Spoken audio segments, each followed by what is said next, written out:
We're going to be talking about Christmas, okay? But we're going to be talking about more than just Christmas. Don't worry. We'll be talking about lots of things. But we're going to get started by going into the Christmas stories, and then we'll talk about the accumulation of different ideas as it builds through time. If that makes any sense. So, we're going to start this out kind of like a reader's theater. Okay, so I'm going to start this out. I want to paint a scene, and I'm going to just kind of imagine, if you will. And this is a little different. I told you I'm weird tonight. So this is imagine, if you will, these kinds of encounters. So you just put you in here. You're going to be the one who is seeking out the answer to what Christmas is. Okay, so here we go.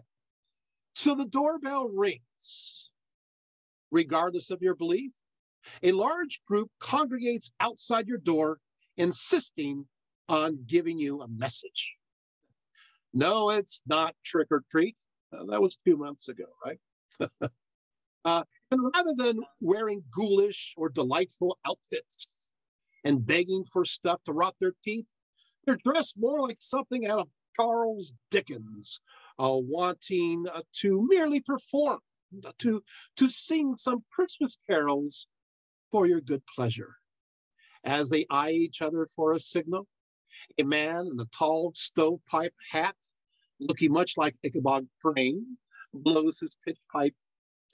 "O little town of Bethlehem," they begin to sing, "how still we see thee lie." Mental images crowd your mind. A manger scene with Mary and Joseph and baby Jesus and shepherds and the wise men and various assortments of barnyard animals, thrown in for good measure. The medium of images vary from clay animation figures on the television screen to elaborate set pieces spread across people's front lawns, right? As fantastic and as exaggerated as these displays have become, a history of Christian belief professes the reality of a birth of Jesus. In fact, you are told that we even have the exact location of where it all occurred. As the carolers sang, the place is Bethlehem, right? On tour, the Holy Land, I can readily point out this dark grotto beneath the church, the Nativity, bearing the inscription, Hic de Virginis Maria Jesus Christus natus est. The translation, Jesus was born of the Virgin Mary. Heck, it's even in Latin, so it must be true. Things in Latin seem to have more power, right? It all happened right here. But are you sure, or are we naive of the Nativity? Where was Jesus really born? Don't worry, we're going to go to pagan beliefs and others, but you got to have to, this is your segue in. What was it, in Bethlehem or somewhere else? And how can we really know? So, you're asking this question, these carolers spurred it on, and so you search the web. You head for the local library or corner some poor unsuspecting individual with a mind, similar to a library, right? And dig a little deeper. Fortunately, you have completed a little prep work in the Bible ahead of time. You've already noted that both the Gospel, Matthew and Luke, mentioned this manger event. Whew, okay, it's actually there. Looking closer, most of those bits you've come to recognize are there, including the genealogy, the birth of Jesus in a manger. But you're left wondering why the shepherds are only mentioned in Luke, while the wise men are exclusively mentioned in Matthew. And visiting Jesus, oh no, the wise men are visiting Jesus 2 years later, not in a manger, but in a house. Oh no! You lament the loss now of familiar stock characters besides the rest of the nativity cast. You gotta go, okay. They're not there, supposedly, right? The variance continues. Joseph wanting to put Mary away for her perceived disgrace against him in Matthew. Ooh, that's a little dark. Yeah, Mary's visit to her cousin Elizabeth in Luke. King Herod slaughtering of the babies in Bethlehem in Matthew. Ooh, that's dark too. What is this? Maybe something we don't oftentimes mention, right? The decree of Caesar Augustus in Luke. Joseph and Mary's flight with Jesus to Egypt in Matthew. The story of Simeon and the temple in Luke. A star leading the wise men to a house in Matthew. Angels announcing to the shepherds the birth of Jesus in the manger in Luke. Well, what are you going to do now? We chalk it all up to the facts that maybe even two eyewitnesses are never really the same. So what matters most are the central facts, right? With this frame of mind, you return to the common item between the two gospels in the nativity narrative, the genealogy, and you realize, oh no, they don't match. Now what? Perhaps you consider one line is drawn from the father and the other line is drawn from the mother. So you are relieved that at the very least there is a consensus, not a census, that Bethlehem is the place where Jesus was born. Yep, you can be sure of that. So you flip on your TV and watch one of those special in-depth investigations into the evidence for the birth of Jesus.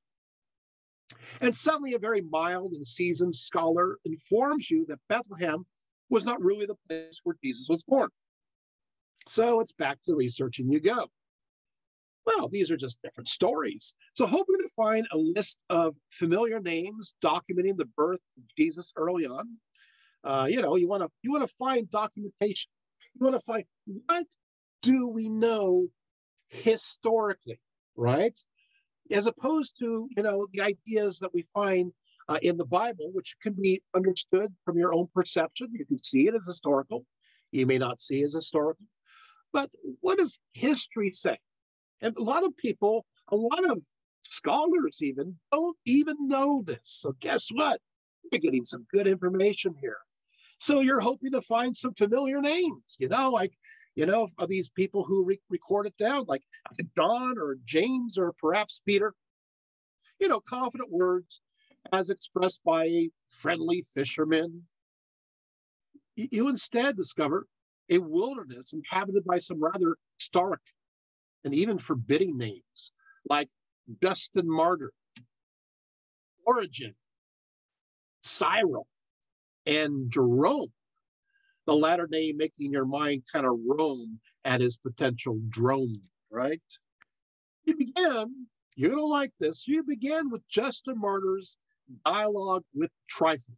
This is now historical, written around the middle of the 2nd century. According to Justin Martyr, Jesus was not only born in a manger, but also specifically in a cave. Born in a cave. Now, the 3rd century Origen, who lived between 185 and 251, agrees with Justin's statement, stating matter-of-factly, quote, that in Bethlehem, the grotto was shown where Jesus was born, adding that, quote, what was shown to me is familiar to everyone in the area, for the heathen themselves tell anyone willing to listen that is the said grotto of a certain Jesus was born whom Christians revere. As Origen in his Contra Celsius, chapter 1, verse 51. Wait a second. Wait. I'm a little confused. So this is historical, yeah. But how come it's the pagans who know where Jesus is born? Oh, that's interesting. Yeah, how come? This is a Christian source. So you could call this a hostile source. Does that make sense? Revealing some deeper evidence. So you pause for a moment at Origen's statement, perhaps a little relieved that not only was this famous Christian theologian a 3rd century witness, but guess what? That he actually spent his last 18 years of his life living in the same province in the nearby city of Caesarea Maritima. He knows where it is because he's living in the same area. So he has local knowledge.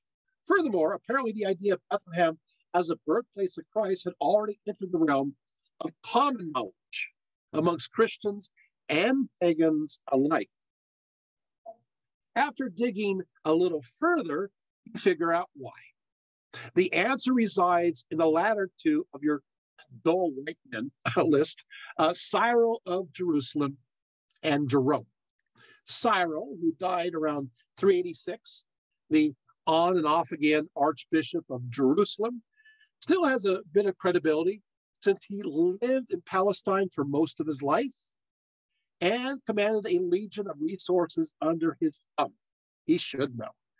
Discussing Bethlehem in Judea, Cyril refers to the prophecy of the Messiah in the Old Testament book of Micah 5:4, where it is declared, "Lo, we heard it at the Epithrath, we found it in the plains of the wood." Following this, the 4th century man of letters adds, "For a few years ago, the place where Jesus was born was in a wood." What? It's in a wood. Now, Cyril wrote around 348 CE, this particular piece, and thoughts began to grow.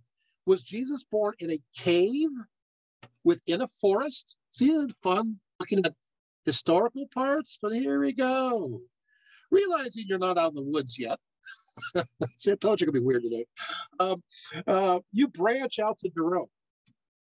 Okay, I'm sorry, use puns. Jerome lived from 347 to 420, where the full truth finally takes root. Okay, I'm stopping with the tree jokes. Now, Jerome is the most famous for his translation of the Hebrew, supplemented by the Greek within the Old Testament, for what's called the Latin Vulgate. The Latin Vulgate, which is basically the only Catholic Bible until recently. Okay, so he's kind of, there's some credibility there. And where was much of his translation work conducted? Guess what? In a monastery he established in Bethlehem itself in 384, residing there unto his death until 420. If anybody knows the story, come on, it'd be him, right? he's there, right? Surely a scholar of such high esteem who actually lived in Bethlehem itself would know more about this wood around Jesus' birthplace. That he does. There it is. First, he notes that, quote, from the time of Hadrian, the Roman Emperor Hadrian, right? So to the reign of Constantine. So that is from the year, from basically 138 to 306. He says, the spot had witnessed the resurrection of Jesus, was occupied by a figure of Jupiter. He's talking about where Jesus was believed to be resurrected. On the rock where the cross had stood, a marble statue of Venus was set up by the heathen and became an object of worship. Next, he proceeds to Bethlehem. He said, next, this is to his own hometown church, the Nativity. He says, even in my own, this is a quote, even in my own Bethlehem, you wait, you want to hear this, even in my own Bethlehem, as now, it is the most venerable spot in the whole world, which the psalmist sings, the truth hath sprung out of the earth. He says, I'm still quoting him, was overshadowed by a grove of Tammuz, that is, of Adonis, and that the very cave where the infant Christ had uttered his earliest cry, lamentations were made for the paramour of Venus. According to a very important Christian source, the guy that translated the Latin Vulgate, one of the most famous of church fathers, who's living in Bethlehem. You can't get any better source than that, right? No. Says that it was a place of pagan veneration. It's a place of worshiping Tammuz and Adonis. Now I got your attention, right? You're going, whoa, Okay. Well, this is interesting. So now the way now of course the way Origen, another person, words this reference, it seems that he means for the reading to see this transformation of the cave into a sacred spot of Tammuz after Jesus was born here. Now, whether this is a valid idea or not, we're not sure. Certain. It's certainly odd that such an ancient god received a new sacred site at such a late date. Technically, who's Tammuz? Tammuz was a Babylonian, Syrian, and Phoenician deity of food and vegetation. He corresponds to Adonis. The basic myth relates how the goddess Inanna, or Ishtar, who is a personification of the planet Venus, courted the god Tammuz in the springtime, but by midsummer, he met his death at the time of the summer solstice. So beginning a month of mourning, starting around June 21st, with the sun now waning in power. In an effort to save her husband from the grips of another goddess of the underworld, Ishtar journeys deep below. When she and the now resurrected Tammuz return to the world above the ground around December 21st, at the time of the winter solstice, the sun's vital power is restored. The days grow longer and spring will eventually be sprung. Now, how I have to say this, many Jews once adopted this god as their very own. Many Jews did. The book of Ezekiel declares, behold, there sat women weeping for Tammuz, Ezekiel 8:14. And where were the worshipers of Tammuz weeping now? Yes, in the very cave where Jesus was said to be born. Suddenly, you know exactly why the pagans mentioned by Origen earlier, so familiar with the spot that would later be built over by a church, the Nativity. They were worshiping there too. That's why when people go, hey, where's where Jesus born? The local pagans will say, oh, we know where that is. Because now we know, because they're worshiping there too. And according to an extremely good source, that's not questioned. You just didn't know about it. You guys having fun yet? Are you guys learning more than you knew? You know, whether it's mythology of Jesus or not, that's not the point. The point is what people believe is true. That's what we're studying. Now, all these pagan accoutrements, as you can figure out, did not a happy Christian make. So, because they knew that this time. So, John Wilkinson, a noted early Christian scholar, indicates that this, quote, may well have meant that Bethlehem site could not be visited for a time and had given place to an alternative way to venerate at the cave of Christ's birth. And where do they decide? A place called the Old Cathsema. It's called the Old Cathsema, which is 3 miles away.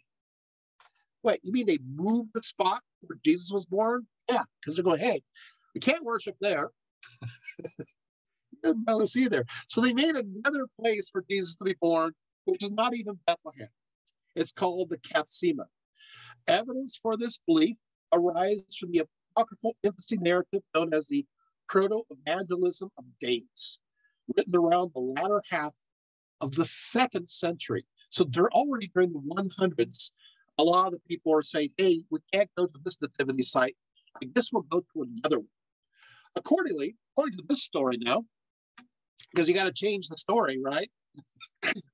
Mary and Joseph were, quote, in the midst of the journey between Jerusalem and Bethlehem, when Mary said, Joseph, take me down from the donkey, for that which is in me is ready to be born.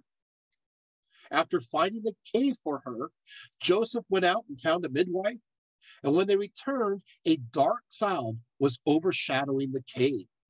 The midwife pronounced, quote, my soul is magnified today, for my eyes have seen a mystery. A Savior has been born to Israel. So Mary never made it to Bethlehem. To God, okay, and this is again another Christian story, and I'm reading you the source that is only 100 years after the lifetime of Jesus. They have another site. As if her acclamation was heard, the cloud immediately withdrew from the cave, and a great light appeared in the cave so that their eyes could not bear it. After a while, the light withdrew until the baby appeared.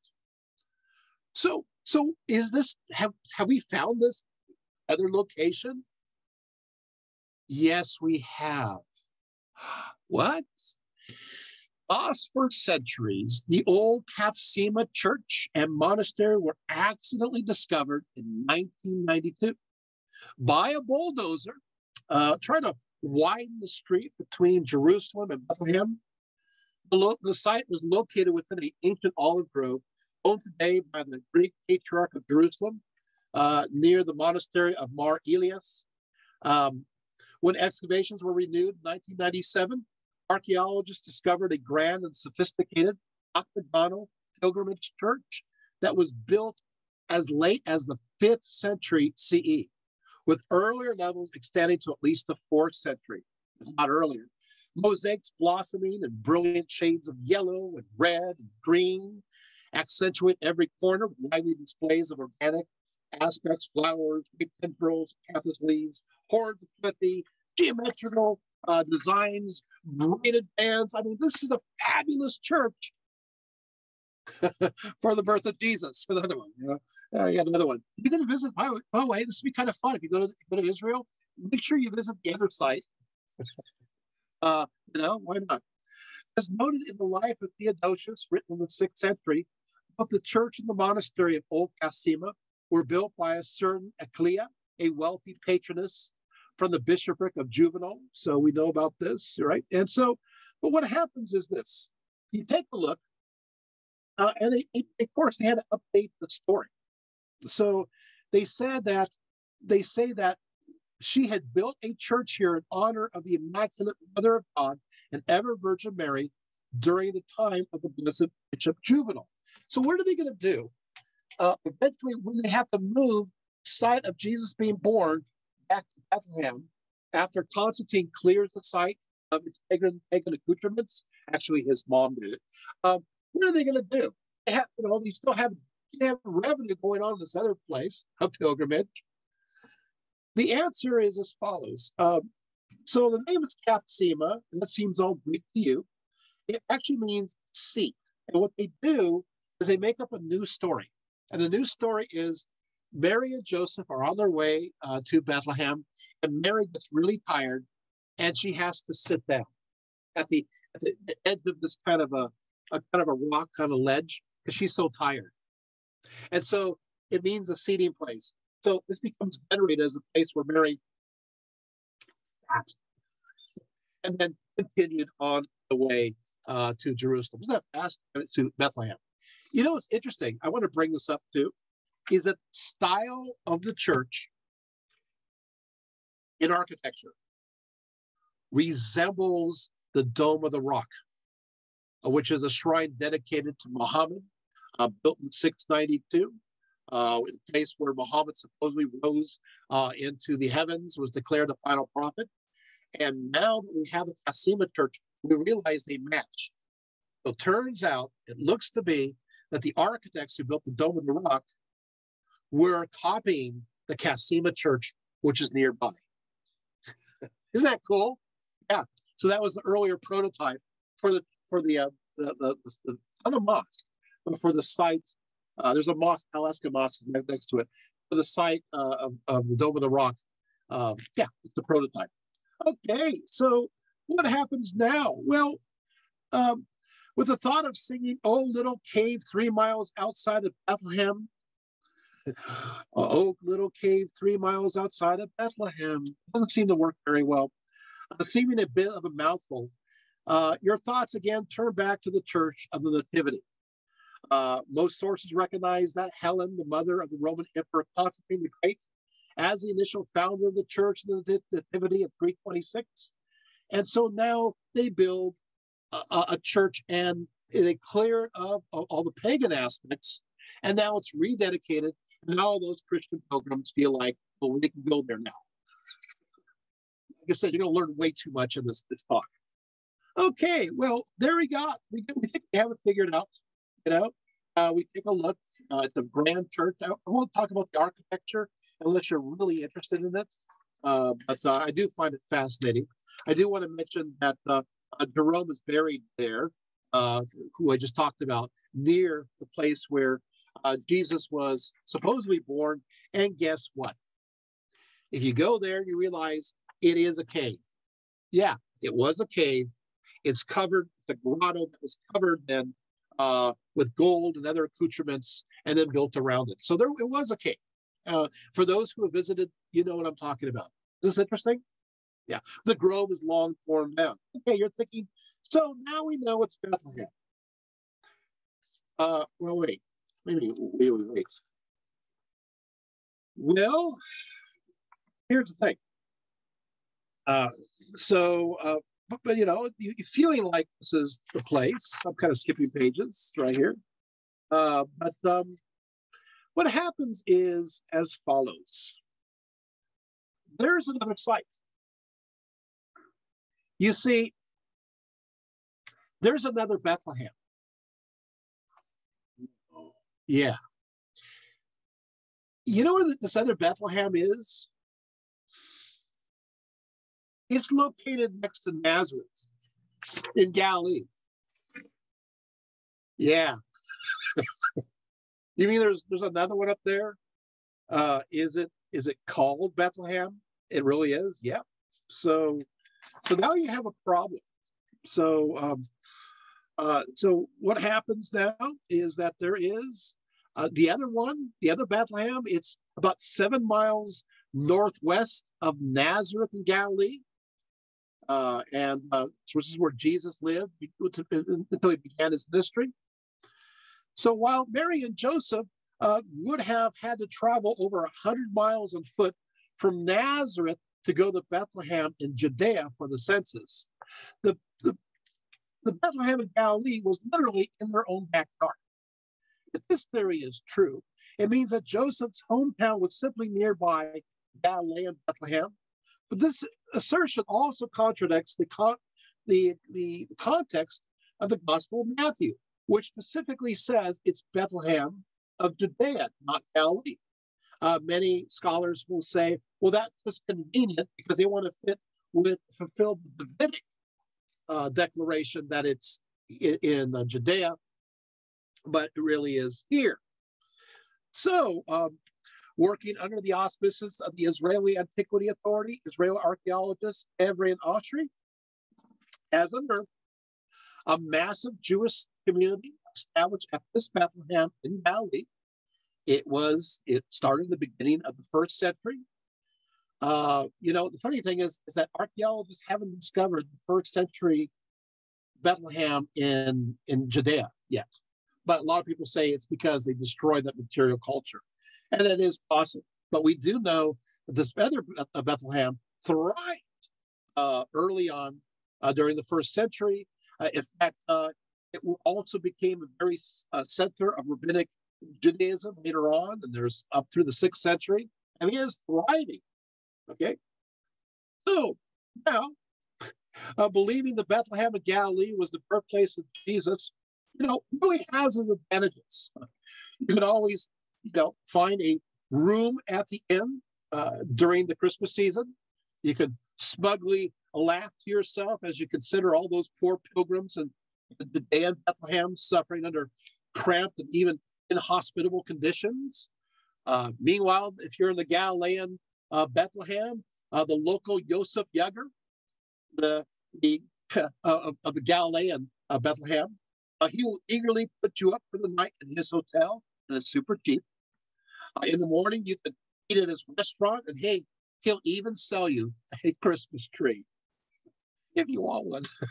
And just maybe you can drag your new tree over the hills and through the woods to at least the excavation site of the Galilean Bethlehem. There you can spend your Christmas in virtual solitude, or if you get too lonely, you can always subscribe to the John Dominic Crossan belief, where Jesus was actually born in nearby Nazareth, and go there for your Christmas festivities. Okay. You see where I'm talking? So there's 4 places. Okay, 4 places where Jesus could have been born.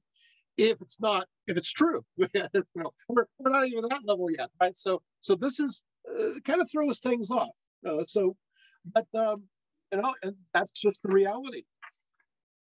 Now, before we, beyond even the birthplace of Jesus, now we'll just keep going there. So I'm going to conclude this aspect, and we'll keep on going. So you return to those carolers outside your door, singing "O Little Town of Bethlehem," observing their eagerness to share this mystery, this birth event.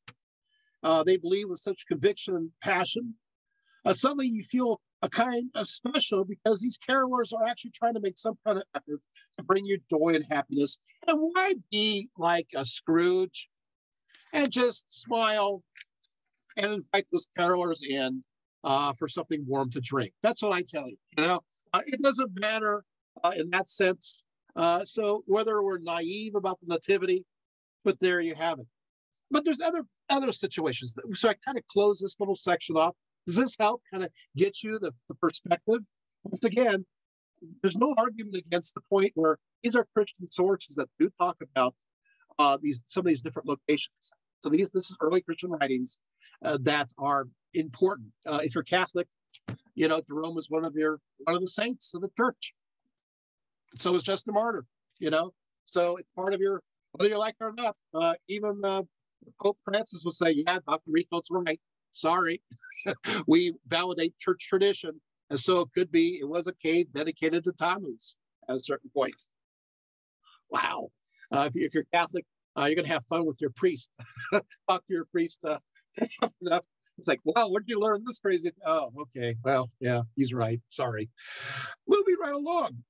We move through this, and of course, let's talk about the wise men. Of course, now we know that they're not even there until like 2 years later. But they give gifts of gold, frankincense, and myrrh, as mentioned in the Gospel of Matthew. Typically, such gifts were offered to both kings and deities. For example, King Seleucus II in 243 BCE was offered gold, frankincense, and myrrh. He offered it to the god Apollo at the temple of Miletus. So this is something that you offer gods. This combination, you didn't know that either, right? Within a Greek understanding. So, but also you're going to see this in Isaiah. However, it's gold and frankincense, not this combination of the three. Isaiah 66. And of course, let's go a little bit further. Three magi. You're going, three magi. So these are wise men. No. Everybody in the ancient world knew magi were the high priest of Zoroastrianism. In fact, they are still the high priest of Zoroastrianism. Hey, anybody who are Mazdayana people watching this, Zoroastrian, you know what I'm talking about? Yeah, when you go to your fire temple, who's the head guy, right? It is the person who we call now a magi. But yeah, does that make sense? Yeah. You go, wait a second. You mean everybody knew magi were Zoroastrian? Yes. This common knowledge. Everybody knew. Zoroastrianism was throughout the Roman Empire. So, but wait, why are three Zoroastrian? There wasn't three. We don't know how many. Oh, well, we have three gifts, so must be three wise men. We don't know. So maybe not at all. But according to the story, you got these priests of Zoroastrianism, and that makes sense because the priests of Zoroastrianism, they look forward to a savior, one known as Saros-Sant. Saros-Sant was born of a virgin, according to a living religion today. Freddie Mercury was a practitioner of Zoroastrianism. Yeah, okay, look it up. Yeah. In fact, his ideas and thoughts and beliefs connected to his belief system is in Queen's lyrics. He just didn't know. now you want to look it up, don't you? Uh-huh. So anyway, the point of the matter is the Magi, where was I? He lost. And all these details. It's like a labyrinth of details going on here, right? So you're enjoying yourself, right? You're on for the ride. So what's going to happen is that this belief system has Saros-Sant. He is a savior, and he is going to heal the blind, the sick, the deaf, the lame. He is understood as a savior from for the perspective of Zoroastrianism. So what's happening in this narrative is basically this gospel is saying, hey, even the Zoroastrians recognize Jesus as the Savior. See how that works? That's how they're using it. They're kind of connecting these two together. So who says that Christianity doesn't connect different religions together? This is an instance of that immediately. And if you want, Google Magi Zoroastrianism and have fun. Because again, it's a living religion to this day. You guys learning things already? Quite a bit. Let's go further. The flight into Egypt is often viewed by skeptics as representing Jesus fleeing from Israel, in a way likened to how Moses fled from Egypt. Others say it is used as a reason why Jesus ends up growing up in Nazareth as opposed to Bethlehem. There's lots of stories there. There's legends that talk about how he finds Salome there, and he encounters the two thieves when he was a baby. That would be later crucified beside him, and so forth.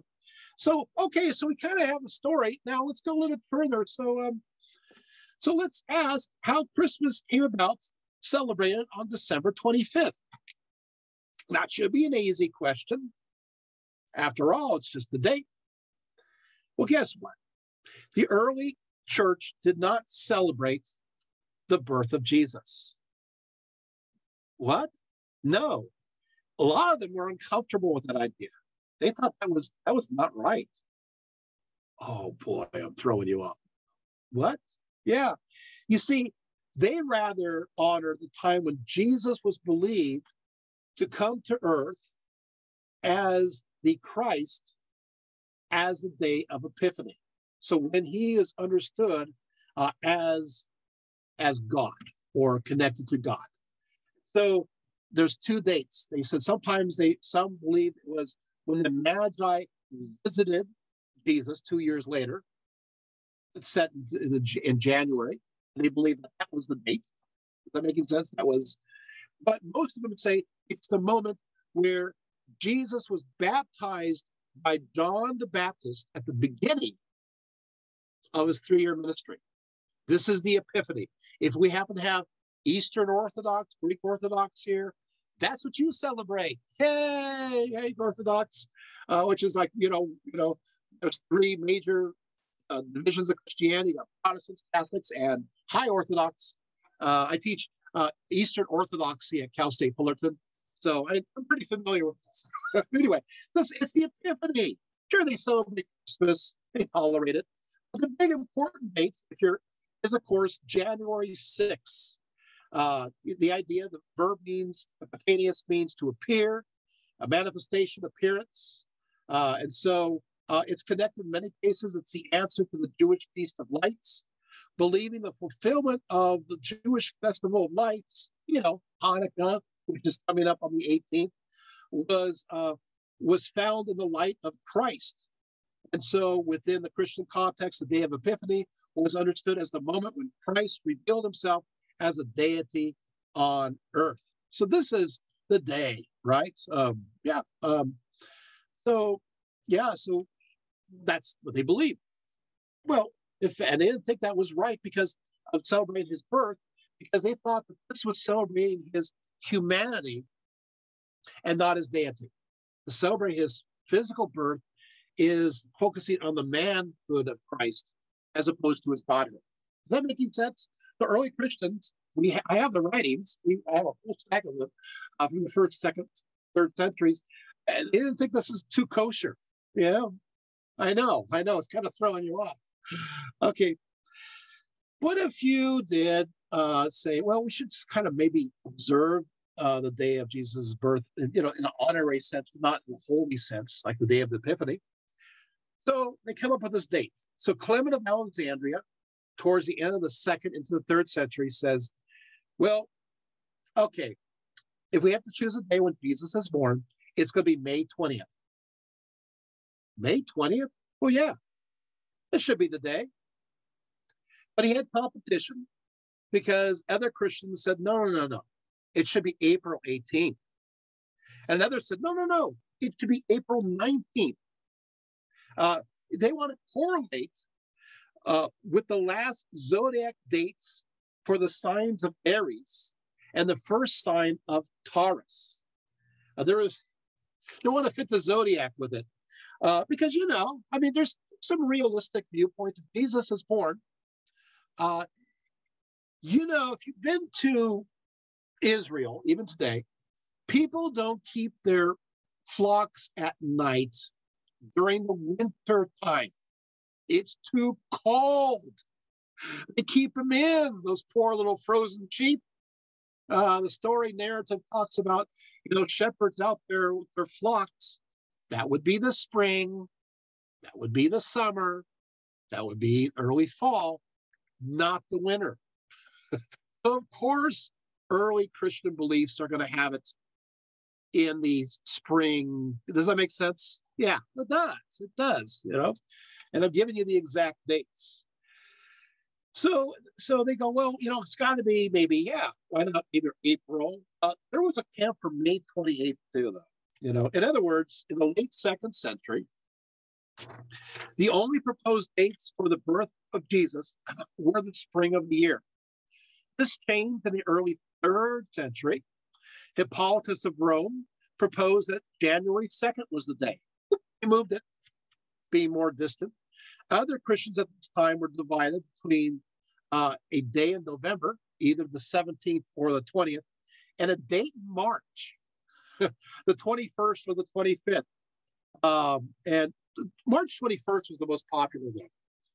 Once again, we're not even at December 25th. We're already now, 150, 160, 70 years after the time of Christ, and there is no December 25th.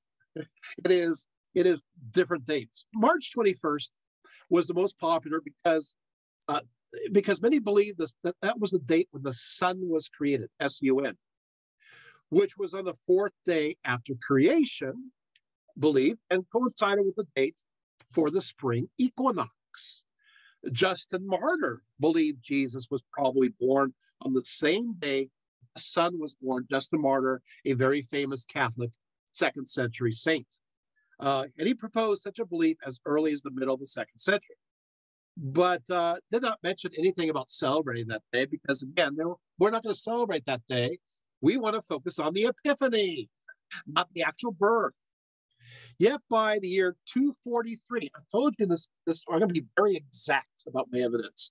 The year 243, a Latin treatise asserted, using this reasoning, that Jesus was born on March 21st because the sun was born on the same day, bringing in the solar connections with Jesus's birth. Now we get the sun connected with Jesus. With Christ as born on the same day as the sun on March 21st, by the year 273, it was very popular. Many Christians decided to move the date of this Christ's birth to March 21st during the spring equinox, and it became very popular. Well, it was only, now you can see the sun worshipers are going, this is pretty cool. We're going to kind of get involved with this. Go, hey, this is the time when the sun was born.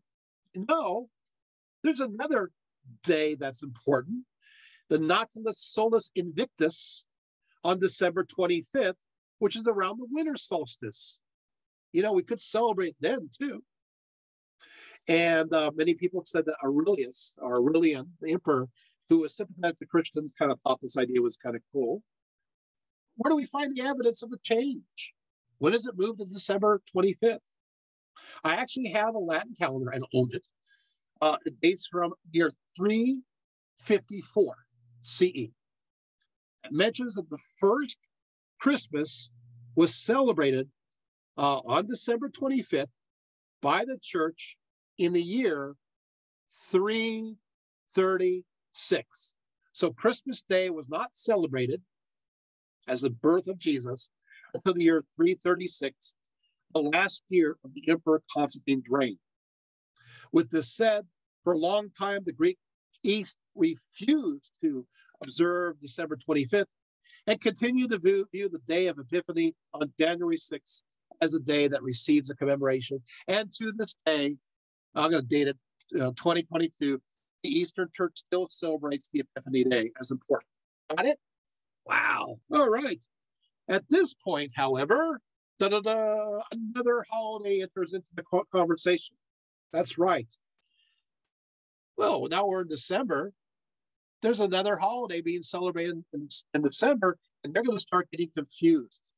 And that is Saturnalia. That's right, Saturnalia. So now begins Saturnalia that existed long before, now starts to amalgamate with Christmas. Now, this festival is dedicated to Saturn. It was originally celebrated on December 17th, and the Romans, being Romans, they just kept adding day after day to this ongoing party.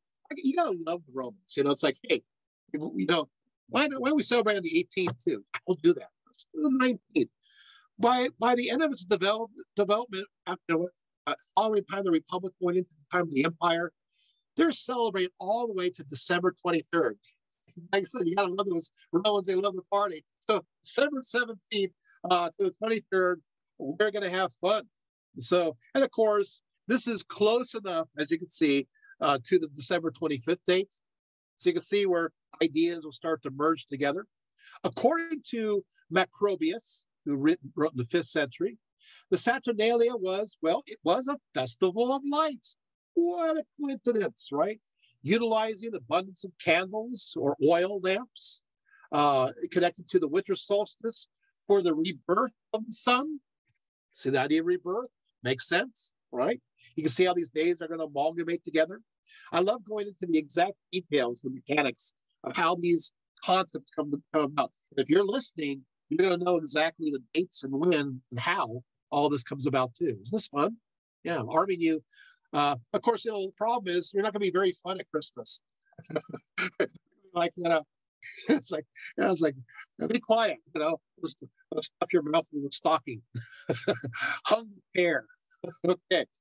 During this observance of this day, the wool around the feet of Saturn's statue in a special location, which is in the Roman Forum, the wool is removed from his feet, which means that Saturn who is also known as Krampus, right, by the Greeks, is released during this period of time. You know how Jupiter defeated Saturn and all that story. Well, guess what? He gets free for a week to take over everything. That's right. He's placed on a fine couch and he's carried around in various celebrations over the next week. Obviously, it is believed that Saturn bestowed bounty enough to re-enliven the world that was dying. The world is dying because of the wintertime. It's like, hey, let's bring Saturn. He's going to liven things up because he's connected to fertility. And because he's also chaos. He's very chaotic. And so he brings chaos to the universe. And so he decided to do something. He reverses the rules of the established order.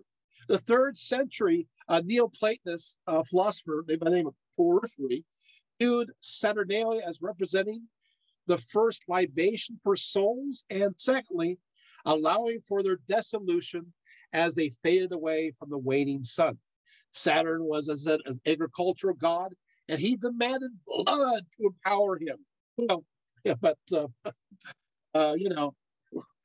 You're not supposed to have human sacrifice. Yeah, the Romans figured that out. Yeah, we can't do things like the old days, like human sacrifice. That's out. What we can do is have gladiatorial contests, and then they will kill each other, and that will be the shedding of blood. So that's their way around it. There's always a workaround. Many Christians accuse the Romans of continuing the human sacrifice. It's like, hey, just put another gladiator out there in the arena. So what happens on each day? December 17th is the first day of this festival dedicated. We want to know this because you're going to see where another aspect of Christmas comes about. And of course, work ceases. The law courts are closed. Schools are closed. And there you have it. And this continues. The public festivities continue through the 18th and the 19th. And then it moves into the private space.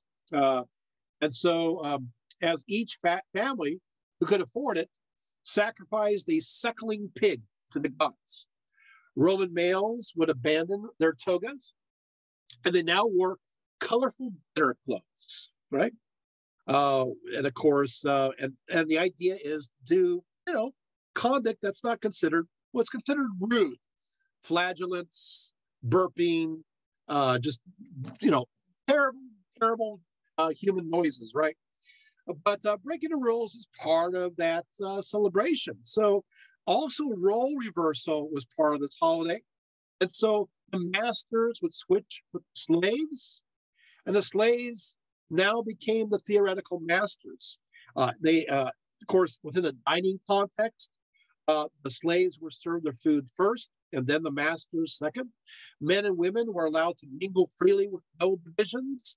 There was a little bit, this was brought up, a little bit of orgastic rituals and interactions, and because he's like, hey, Saturn, he's god of chaos. I can't help myself, and oh no, don't blame me, it's god of chaos. And oh, I'm pregnant. Well, it's god of chaos, that terrible thing that happened, I wasn't in the right mind. Yeah, these are things that's a Saturnalia for you, It's like it's a good excuse, right? So women and slaves are permitted to do whatever they wanted to do without censor. They can say whatever they say, and they're not going to get in trouble afterwards, which was always good.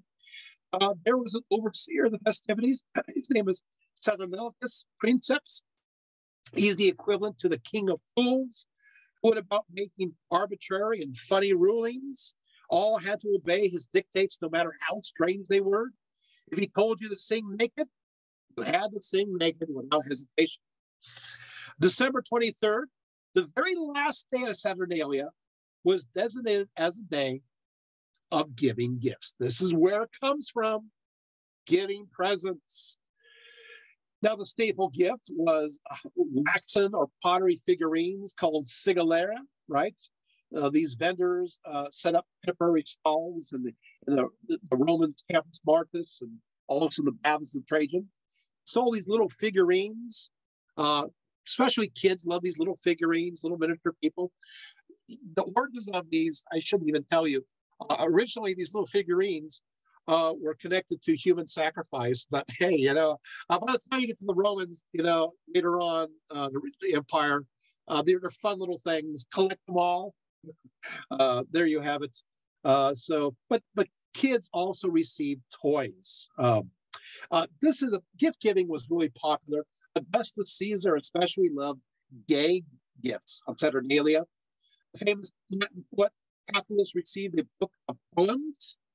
He received a book of poems described as written by the worst poet of all time. His friends intended for him to suffer with mediocrity. It's like, oh no, these poems, they're awful, terrible. You're a great poet. You have to read terrible poetry. Okay.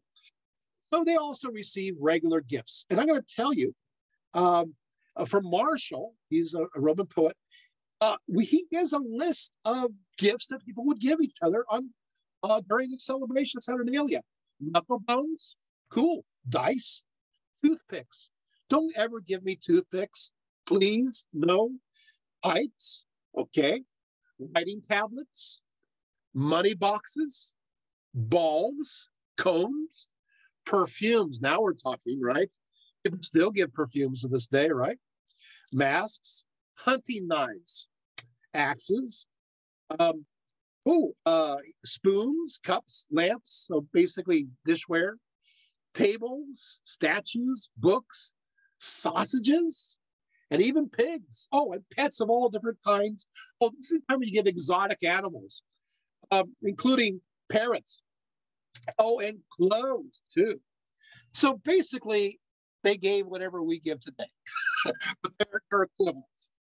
Now, etiquette demanded that the more you value a person's friendship, the higher the value of the gift. Or at least if you can't figure out a gift, I like this, the Romans did this, I can't figure out what to give you. You know what they gave you?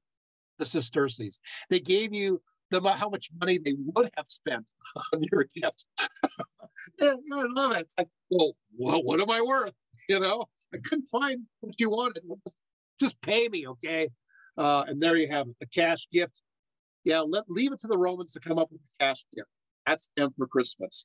And that still goes on all the time. It's like a gift card, says Margie. Yes, yes, absolutely.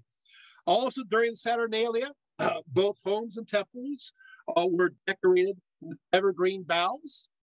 Sounds familiar? The reason being that the evergreen stayed green and hence lifelike even during the winter months when other trees lost their leaves.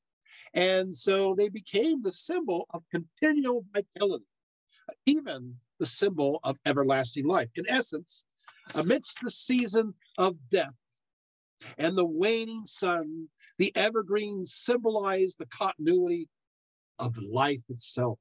To bring the boughs to the community was then to magically bring the continual fertility of nature to humanity.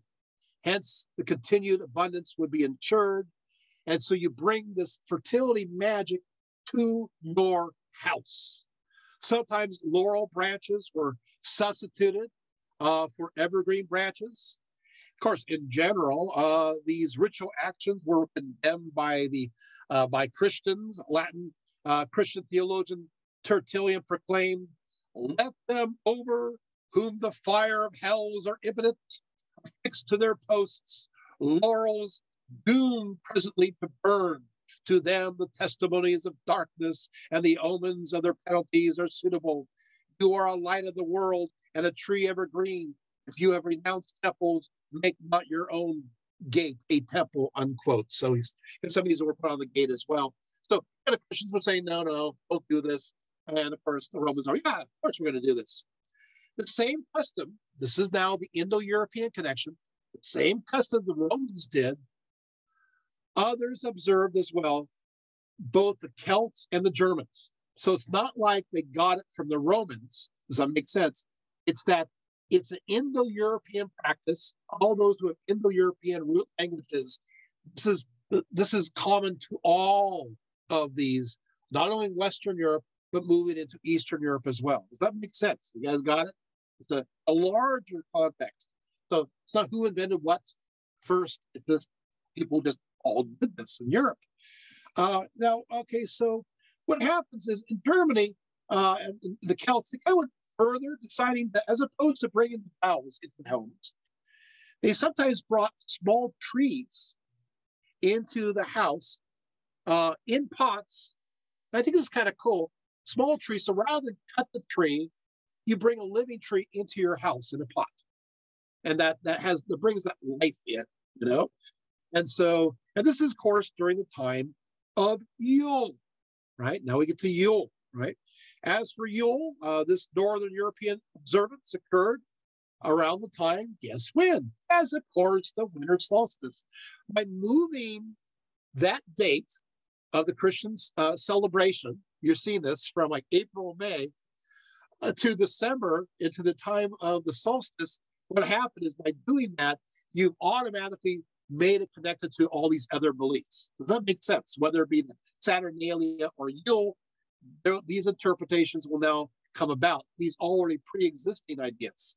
As Christianity spreads, it will incorporate these earlier ideas. Okay, so this is a time of ale, drunk and plenty, and fire rituals. We'll talk more about that in a few seconds. Let's focus on the tree at first. Various celebrations. Well, eventually, people thought, you know what? It's just, it's pretty hard, because what they started to do is they used to bring in the whole tree, and they'd stick in the tree that's actually torn out into the hearth. And that was kind of difficult because you have the, cracking. This is in your home, and so the Yule log idea seemed to be a better idea. Kind of cut it to size to kind of fit better, as opposed to having it stick out of your hearth and possibly burn your entire house down. Right? So the idea is bring in the good luck. So the Yule log, when it burns, it is believed that the sacred energy from outside goes into your home and vivifies your household, right? So what happens is also the light is correlated with the increase of the light to be revitalized following the winter solstice. And so magic words are said as it burns for various benefits for the next year. The magic from the Yule log is believed to have magical healing properties. As I said, the Yule log was cut down on Christmas Day. The first person to visit the family is supposed to strike the log with a poker. How many sparks fly is said to reveal how much good luck you will have in the next year. So just make sure you do it quite a bit, right? The Yule log tradition continues, but instead of magic words, prayers are said instead by many groups. Once again, the Indo-Europeans, but other aspects of Yule. It's fascinating. You guys ever heard of the Yule goat? That's right. You got to have a Yule goat. Yule goat was made out of straw, and it honored Norse god Njord, or Saturn, who also was a god of agriculture and plenitude. But this Yule goat was not only celebrated in Scandinavian traditions, but celebrated in other places as well.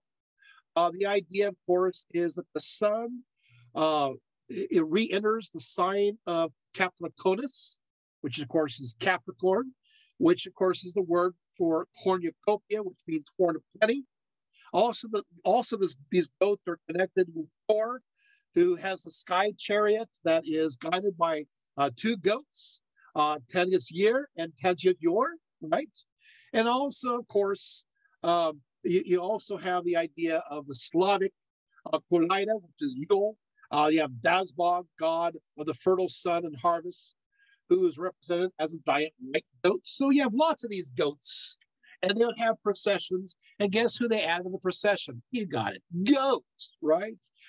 So it is said that the last sheaf of grain is believed to be magical for the end of the year, and that's also called a Yule goat. Also, you got Yule singing. That's right. That's right. Waisling, right? Waisling. And of course, the word waist hail, be thou hail means be in God healthy. And of course, what happens is they would sing these songs, do house visiting, going from door to door. Sometimes they would sing for food, but sometimes they would take a whistle bowl filled with a toasting beverage that's warm around the streets, and then actually offer this warm treat to your various family and neighbors. I like that. They come to the door and, hey, would you like something warm to drink? Sure, why not? Although they're out in the cold, so I don't know how that works. And of course, they also have what's called the orchard waisling or visiting. This is where they used to do incantations, singing at the trees for a good harvest. This is a time where you would take toast and soak in beer or cider and place it into the boughs of the branches. Lots of alcohol there and so forth. Of course, that's obviously more of a fertility magic, so to speak. You have lots of good drinks, mulled ale, that's curled cream, roasted apples, eggs, ginger, nutmeg, and sugar. Of course, you have to have figgy pudding. If people ask for, can we have some figgy pudding? Sure, why not? Also, of course, we have the famous song, right? We are reminding people that they're not beggars. We are not daily beggars, right? From door to door, we are friendly neighbors who you've seen before. And of course, some of the other stories connected to mummering and so forth, and the wild hunt, Midracht, right? The time of the fertility goddesses and so forth. You get the idea. See, all these stories and legends are coming together. Okay. But now, you have Yule there. What's going to happen? The Christian amalgamation. So now the legend starts to grow that when Christ was born, understood now as December 25th, that his divine light, as connected with the sun, miraculously melted the snow upon the trees throughout the earth, while at the same time re-energizing them so that they burst out with new life as fresh green shoots came from them. So you can see now given the fertility magic over to Jesus, to Christ, right? So when Christian missionaries observed these customs amongst the Germanic and Slavic peoples, they reinterpreted these trees from bringing magic fertility into the households to representations of Christ's triumph over nature on the momentous day of his birth. And so the Yule tree received a Christian interpretation. The Celts, Germans, and Slavs, they all decorated trees in the rituals, in nature itself, in many cases representing their gods. But when St. Boniface came to Germany, he started to cut down their sacred trees. But one legend had it that after he cut down an oak, it immediately sprang up with a young shoot. And he believed this as a miracle from Christ and to show that he was in charge of the natural world. And so now all of a sudden, the tree is starting to get another interpretation.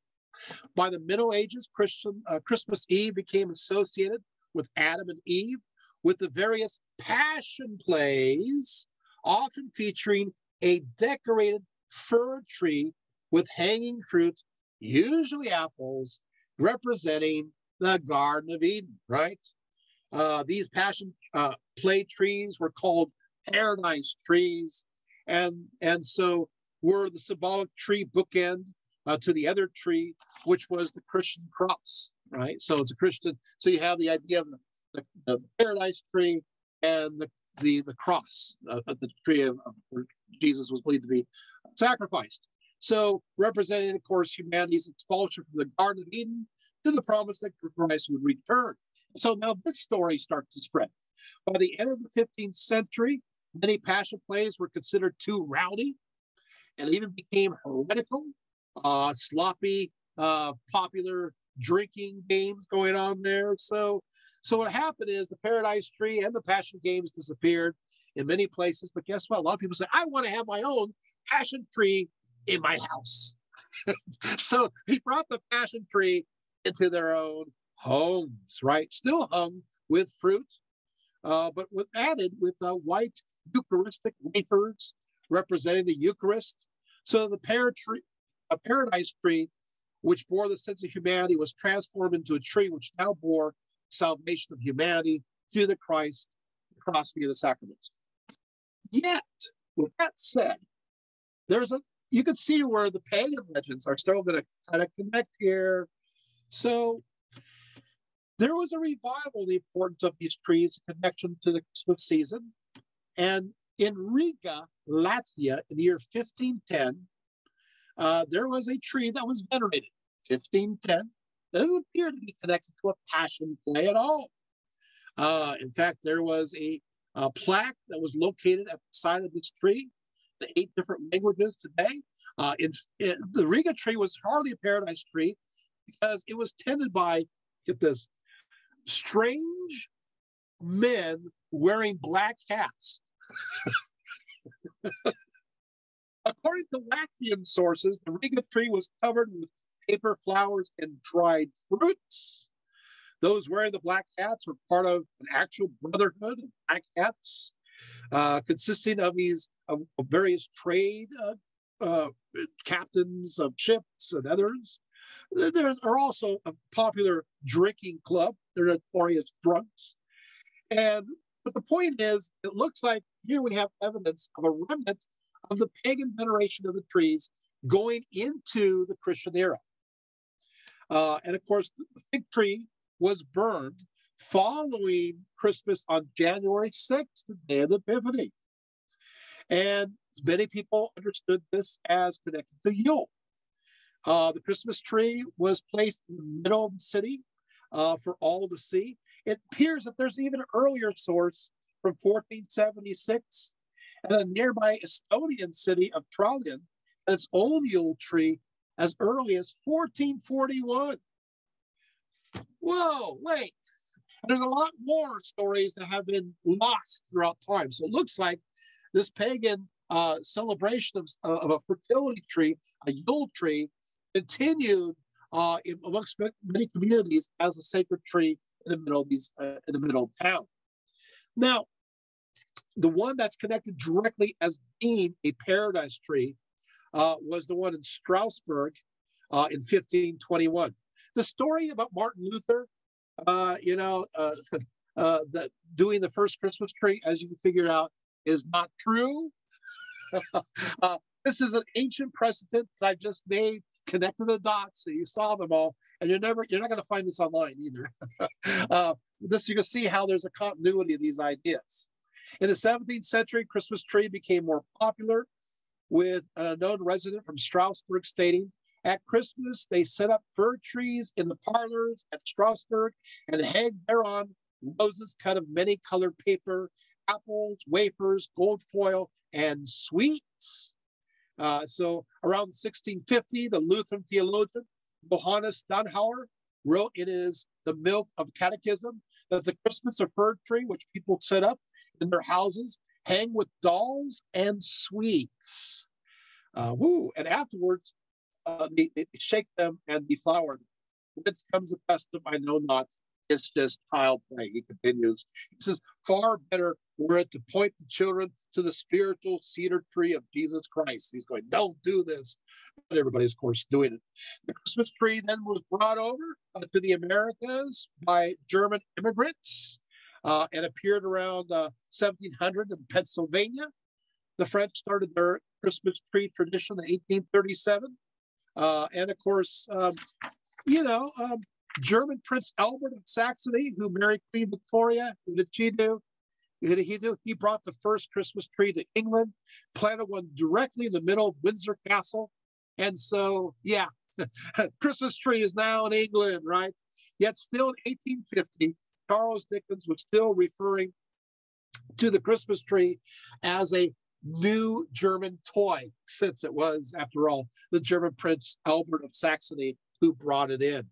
Well, then you have, of course, mistletoe. You guys having fun yet? You're learning things? Yeah, mistletoe. This is another, of course, popular Christmas tradition. Sprig often hung from a door frame, and those found beneath it, they're expected to give a special kiss to one another. Again, mistletoe became part of the holiday because of its ancient association. Mistletoe was often found around oak trees that was considered sacred by Greeks, Romans, and Celts, right, and Germans. Mistletoe was considered magical. The Roman Pliny the Elder recorded much of the lore connected with this plant, especially as a cure for epilepsy and ulcers if chewed.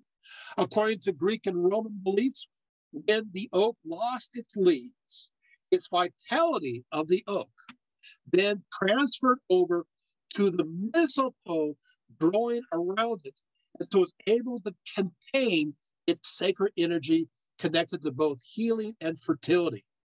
In the Latin epic poem, the Aeneid by Virgil, when the hero Aeneas journeys into Hades, he is led by two doves to a tree where grew the golden bough. The golden bough is then looked at as connected to mistletoe and it be magical.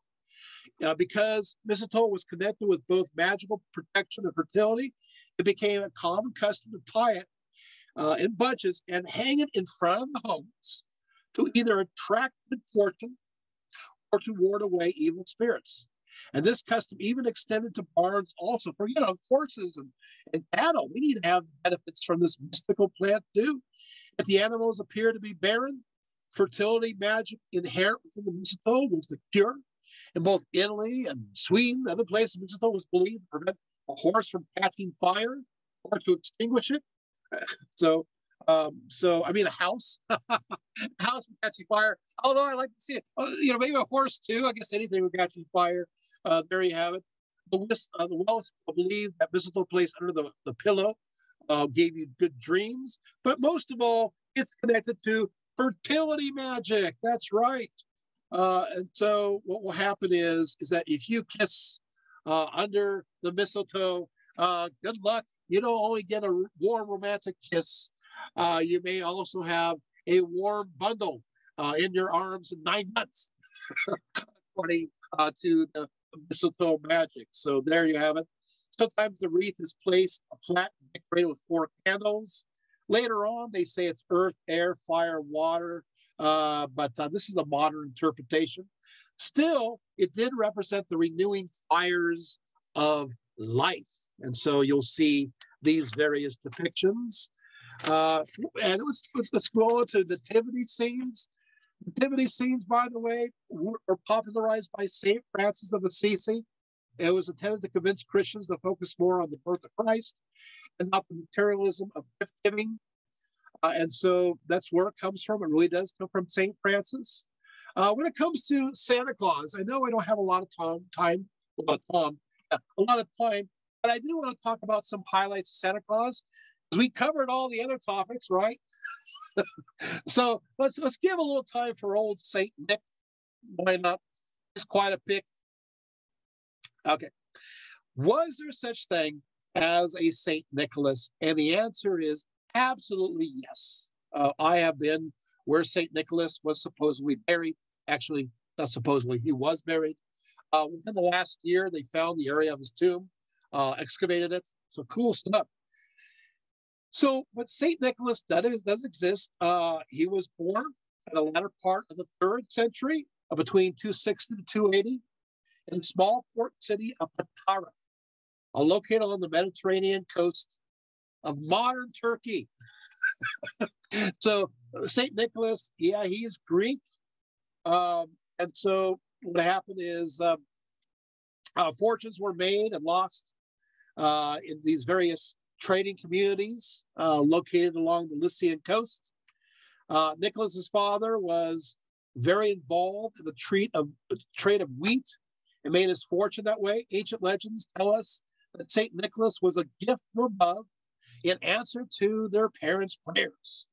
And so a fruit of their sacrifice. According to one tradition, a church under construction in Nicholas's hometown of Patara suddenly collapsed upon the boy. His mother's lamentations to God brought a miraculous movement of the stones, allowing the son to escape unharmed. So Nicholas became very prominent. He became a bishop of the city of Myra. He underwent persecutions during the time of Diocletian, so he was thrown in prison for a period of time and suffered. But he was, of course, released later on. We imagine St. Nicholas as being, jolly and generous. Not exactly jolly. He was at the Council of Nicaea, according to many legends and stories. And accordingly, the person Arius, who came up with the belief system, it's called Arianism. We won't go into detail about this belief. It's the idea that there was a time when the sun was not Jesus. The sun was not, and so therefore the sun was a creature of the Creator because he's limited. Because there's a time when he began, when he was born. So anyway, this is a belief system. It was answered by the Council of Nicaea. Well, it turned out that St. Nicholas is so angry at Arians for saying these beliefs, he actually beat him to a pulp with a staff. It's like, wow. Like I said, not very jolly, Some of the stories are not very exciting. Like, for example, he got the city of Myra exempt from taxes. Woo-hoo, thank you. Thank you, St. Nicholas, for exempt from taxes. All right. But most of the stories of St. Nicholas are recorded about, I'd say, 200 years after his lifetime. You do have various stories that I will not go into length, although some of these are pretty, this is too interesting. Okay, I'll tell you a few real St. Nicholas stories before I get to some of the chimney stories. What? Wait, was St. Nicholas? Wait, I got to tell you that. So you kind of go, okay, I guess I'll keep. So what happens is as follows. I'll tell you one story before this.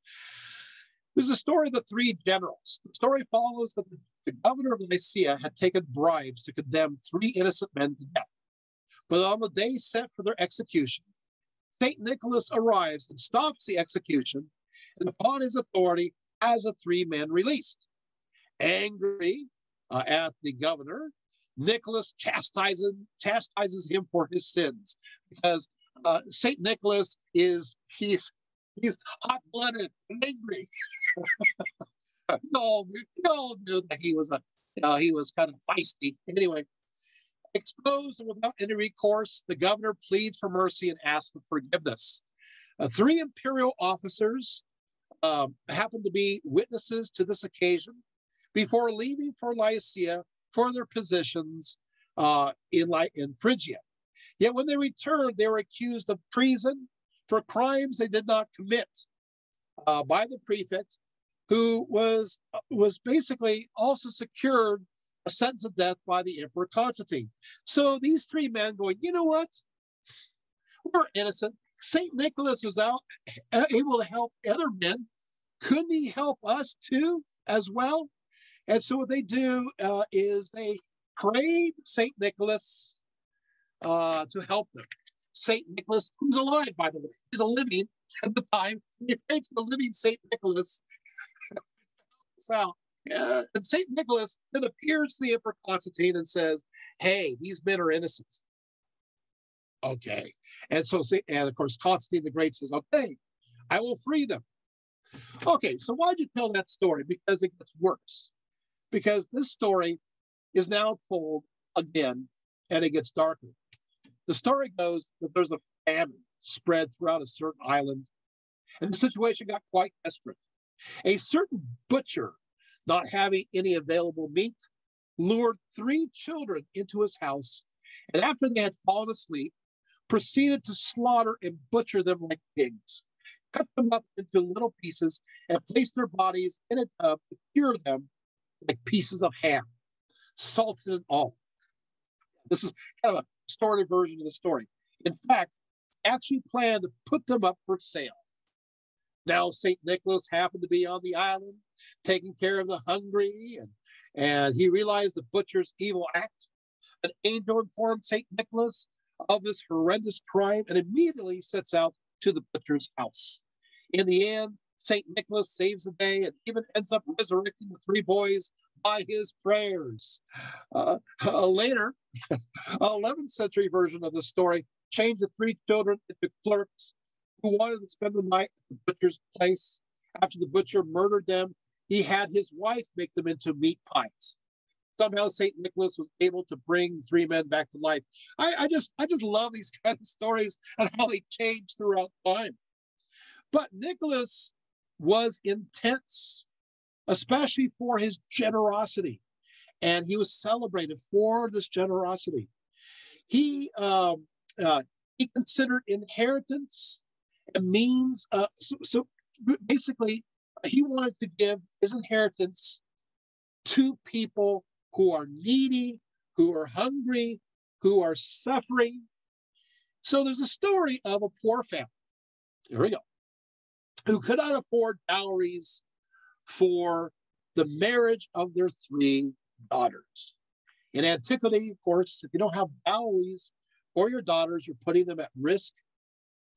Sometimes you would sell your daughters away without a dowry to slavery or prostitution. These particular young damsels checked off as nice on Nicholas's list, and he met their needs by throwing 3 bags of gold over the family's fence, attempting to remain anonymous. Each of these bags of gold intended for their dowries. This, of course, becomes the symbol of St. Nicholas: 3 bags of gold, 3 balls, which, of course, is connected to your local pawn shop. Where it comes from. Now, this particular story has variations you want to hear. In one version, Nicholas gave a dowry for the first girl through her open window. But when he found the other 2 girls had closed their windows, he threw the dowries down the chimney. Dramatic pause. Another version of the story has St. Nicholas throwing 1 bag of gold to each daughter over 3 consecutive nights. An even more extravagant tale has him throw the bag of gold over a period of 3 years, the night before each one of the daughter arrives to the age to be married, which was then when they're about 12 years of age, or 14, depending on the version of the story. There's actually a father of the daughters who happens to be around, but he's just too plain broke to afford. In these versions, he wishes to find out the identity of the secret benefactor. Upon the advent of this third daughter's moment of coming of age, he hides an expectation, discovers that the benefactor is none other than the famous Saint Nicholas himself. Now, there's two versions of this story that follows. In one, the father actually catches Saint Nicholas and thanks him profusely, but the saint only says that he's not to thank but God alone. When the man asked why he gave in secret, Saint Nicholas responded, because it's good to give and have only God know about it. In the second version, Saint Nicholas discovered the father's plan, and yes, you guessed it, drops the third and final bag of gold down the chimney. Now get this.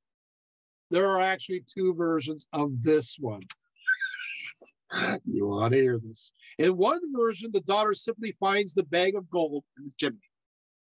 In the second version, this daughter had been washing her stockings. That's right, stockings, and hanging them out to dry the night over a fire so they dry. And guess where the bag of gold goes into? That's right into the stocking. Oh, wow, right. And so you got the chimney and the stockings. Now you're thinking, but don't the pagans? Yes, the pagans have these stories, but not the stockings. Does that make sense? Not the stockings. So what happens is this. What will happen is that this is where they would leave the gifts by the hearth, by the chimney. Does that make sense? Sure, you have the idea of Odin, or Thor and so forth. You have the chimney aspect, but not the stocking part. The other part is you lay the gifts out. If you come from a northern tradition, I'm Dutch, so yeah, it's by the chimney. It's not in the stocking at first. Does that make sense? So variations upon variations. Okay, so where do we go from here? Well, so what happens is that this Nicholas does connect to seafaring. We won't talk too much about that. I just want to mention that he gets confused with another Saint Nicholas of Sion, who is not a good guy. He goes around, and he's a later saint. He's not even from the third to the fourth century. He goes around attacking pagans and attacking the Temple of Artemis. He's not the same guy, but they, of course, legends being legends, they conflate the two together. But one thing, so you have the beginning of the combination. I want to kind of skip around there, but Saint Nicholas does die December 6, 350 CE, and he's buried. And of course, you can visit his gravesite in Turkey. Well, now these stories. Oh, by the way, if you're curious what happened to his body, the Italians take it. They steal his body, but the place where he is still remains, the coffin and so forth. St. Nicholas landed at Bari in Italy on May 6th, year 1087, at the ripe old age of 700 years old. So construction immediately began on the Magnificent Church in Bari, which was consecrated on October 1087. But still, Myra claims that they still are the original site where St. Nicholas was. So you could choose to do whatever you want to do. St. Nicholas stories, of course, start to spread, and they get into, to Central and Northern Europe. And indigenous pagan elements now start to mix in. And the Alpine region of Europe, you have one who's called the wild man, described as immense size, having shaggy hair, wreathed in ivy and often carrying a branch or even an entire tree. You will know that throughout European traditions, even today, Santa Claus, Father Christmas, or whatever you want to call him, is depicted wreathed in ivy and holding a tree. This is from the wild man. So as the St. Nicholas story spreads to the north, it takes on these other indigenous earlier beliefs and takes a hold of it. Now, the wild man lived deep in the woods, in the forest, in the most wild regions, as far away as humanity as possible. And so, so he's always at the fringe. The wild man's always at the fringe. And as time goes on, the ultimate fringe would be the North Pole. So you can see how these stories come about, you know. So the wild man was akin to other wild deities of the forest of nature, including the Greco-Roman Pan and the Green Man of the British Isles. But, you know, by the 6th century, I'm going to give you his name. Oh, Pope Gregory made the wild man out to be the devil himself, meting out punishments rather than gifts. The wild man, now he's the bad Saint Nicholas. He's the alter ego Saint Nicholas. He's the devil. Well, you can see what's going to happen here, you know, on indigenous beliefs. Like, we can use this. So ancient customs are die hard. And so aspects of the wild man deity slipped into St. Nicholas and St. Nicholas himself, as he's fully embraced by Northern Europe at the 11th century. I'll give you an exact date. Even more parts were applied to, well, he must have an assistant. Especially when it comes to his evil characteristics. So it's like, so the good stuff goes on to St. Nick, and the bad stuff goes on to this other guy. Whoever this other guy. Hence, you have the positive Santa Claus who gives out rewards, and you have the rather negative assistant who gives out punishments. You see how this works, especially since now the papacy is seen as the devil. You can see what the local festivities are going to be. So if you've been to Deutschland, I was actually in Germany during Christmas time, which is not, it's earlier. it's all that thing going on there. The Christian holiday and the pagan one earlier on. In Germany, the punishment system is known as Elsbruch or Knechtruchend, right? In Bavaria, it's known as Klaubauf. In Austria, the sidekick is known as Krampus. And in the Netherlands, where I've lived for 7 months, also here during Christmas time, this helper is known as Zwarte Piet, or Black Peter. Amongst the Czechs and Slovaks, this assistant is sometimes simply called the devil. See how they took so the Czechs and Slovaks are just saying, hey, you know what? We're going with this. We're just keeping the devil. We're not going to even play with it, you know. Krampus is sometimes, having seen this directly, Krampus, not the personification, I want you guys to worry. Krampus is quite a revolting figure indeed, having horns, painted ears, and covered with bells and dragging chains. While the feast of St. Nicholas is celebrated on December 6th, December 5th, we're almost done, don't worry, is known as Krampusnacht. The scary Krampus walks the streets with his cloven hooves, bearing his sharp fangs and thrashing his chains about, chains that are meant to represent the chains that bind the devil. Yes, Krampus is the quintessential anti-Santa. He often carries bundles of birch branches called the Ruten, with which he swats bad children. The Ruten derives from ancient pagan initiation rites. Of course, he sometimes modernizes holding the whip too. And if the kids are really bad, he will grab them, stuff them in his sack, and drag them straight away to hell. Krampusnacht is also a drinking celebration where it is recommended to always offer Krampus himself distilled fruit brandy. Further north, St. Nicholas amalgamated with the living, so with the long white-bearded deity known as Woden by the Germans and Odin by the Norse. Odin was known to live at the furthest reaches of the north in Valhalla and was believed to fly through the sky during the winter solstice, which takes place between, yes, December 21st to 25th, rewarding the good and punishing the bad. As I mentioned earlier, there are 2 legends connected to the hanging of stockings or shoes. See, in this case, it's the shoes. That's right. We don't want the stockings. It's the shoes, right? So, and you leave it. That's when I grew up. We leave the wooden shoes. Remember, I'm Dutch. My dad's Dutch. We would have the wooden shoes, and the wooden shoes we had the stockings too because we're spoiled. Anyway, I'm not double it up. The wooden shoes was where you put all the stuff and goods and And then, of course, you put stuff on the side. So, and of course, you have, obviously, Odin flew about the night sky, his eight-legged flying horse, eight-legged flying horse.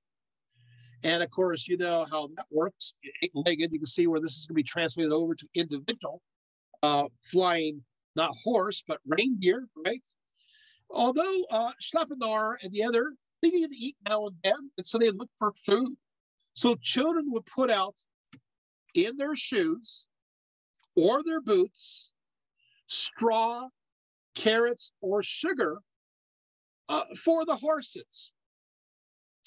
And then often Odin would reward these children by leaving behind candy in their shoes or boots or even toys. With this said, there's no evidence for this practice until the similar legend of St. Nicholas arrived in Northern Europe. Many scholars determining that upon hearing that story of St. Nicholas, that they adapted it to suit Odin legends. Others say that's a bunch of hooey.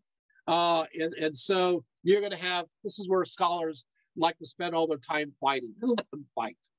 I still think it's a great story. The flying reindeer, right, in association with Santa Claus, originated in the Northern Europe, where, of course, reindeer are thought to be found in plenty, along with flying animals of all kinds. For instance, the Norse god Thor flew through the air during his storms in a chariot pulled by flying goats. One is called Nasher, and one is called Cracker. And of course, in 1823, Clement Clark Moore accesses these legends of the storms in 'Twas a Night Before Christmas. And for his reindeer, the name's Dasher is modified, is a modification of the word Nasher from one of Thor's goats. Why, Donder means thunder in Dutch, and Blitzen means lightning in German. Also, perhaps Odin's eight-legged horse morphed into eight tiny reindeer, or perhaps not. Where's Rudolph? I'm not talking to you. I love Rudolph, though. Okay. And I'll sing Rudolph the Red-Nosed Reindeer at the end if you want me to. In the Netherlands, of course, this is now my heritage right there. St. Nicholas became Sinterklaas. Sinterklaas is, okay. And did not fly. He did not fly for the North Pole. No. And, you know, on the sleigh drawn by eight tiny reindeer. No. He rather takes a steamboat from Spain. That's right. It's now a televised event in Holland, occurring 2 weeks prior to his celebration on December 6th. As for his assistant, he has not elves, but the mysterious, even scary Zwarte Piet. While the rather more Sinterklaas, by the way, Sinterklaas, he is skinny. He's not fat. He's skinny. He rides his horse from roof to roof. It is Zwarte Piet who does all the dirty work, proceeding down each chimney laden with gifts. That's why he has become sooty. But of course, if you've been bad, you'll find switches in your wooden shoes. And fortunately, I never found any switches, so I've been a very good boy. Okay. Of course, obviously, St. Nicholas will become very popular as a saint in Russia. Nicholas' journey, however, eventually, how did he become as fat and rotund? Of course, I didn't have time to go through the English stories. I would just say, St. Nicholas, Father Christmas, you Brits who are watching this, right? You know he became really popular during the time of Henry VIII. I just want to tell you that it's interesting to take a look at Henry VIII. He loved Christmas. And you look at Henry VIII, and you look at images of Santa from that time, you're going, you know what? That looks like Henry VIII. It's like, okay, so we'll stop there. Henry VIII, as far as when it comes to that, Henry VIII, so you get the idea. There you have it. And we talk about British, the English, the figgy pudding and so forth, mummery and so forth. So Nicholas' journey, eventually, of course, you have the arrival in the New World.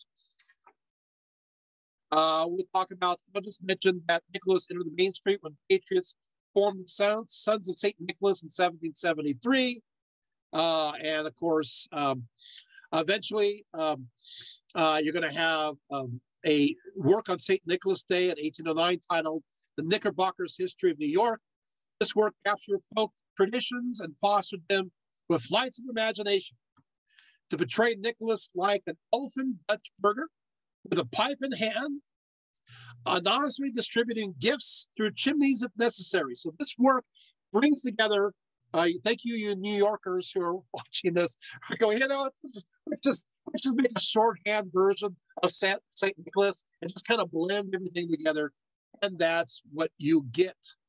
And as a result of this, from this, you have Irving's story that goes into pop culture, 1823, titled A Visit from St. Nicholas. And here it is. He was dressed all in fur from his head to his foot, and his clothes were all tarnished with ashes and soot. A bundle of toys he had flung on his back, and he looked like a peddler just opening his pack. His eyes, how they twinkled, his dimples, how merry. His cheeks were like roses, his nose like a cherry. His droll little mouth was drawn up like a bow, and the beard of his chin was as white as the snow. And the stump of a pipe he held tight in his teeth, and the smoke it encircled his head like a wreath. He had a broad face and a little round belly that shook when he laughed like a bowl full of jelly.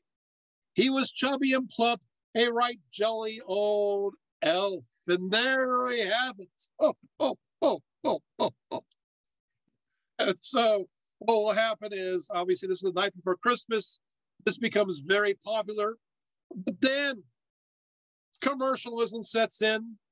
No one did this more successfully than a certain Hayden Sundblom, whose Santa was seen in the highly successful Coca-Cola holiday print advertisement. For 35 years, you get to see him wearing now red, beginning in 1930. It's because of this commercial success that this rotund red American saint has become broadly exported, redefining that old guy. And so we lost the thin, rather angry St. Nicholas, and we got the fat, happy elf who happens to bring all of these ideas together. And so there you have it. The history of Christmas. I hope you enjoyed it, because I told you the whole story. Okay, thank you so much. All right.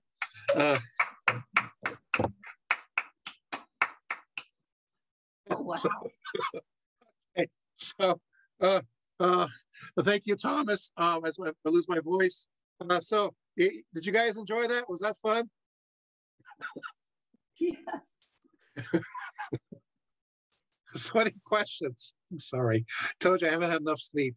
I've been grading. I heard that there was a Siberian connection as well in regards to the yurts being snowed in, and that the Siberian yeah, they'd bring like dried fruits and things in through the chimney because there's no way to enter into the homes when it's all snowed in. So is that also a connection to? Because I read this online, I didn't know if that was accurate. Yeah, that's also a connection, and also the fact that they some of these they also had mushrooms, and that they saw visions and saw things, and as a result, this actually moves into also into Finnish, and the stories go to that's why they're seeing things fly. They're on these mushrooms. Yes, there's not a lot to do during the winter. Okay, so there you have it. So yes, that's another story.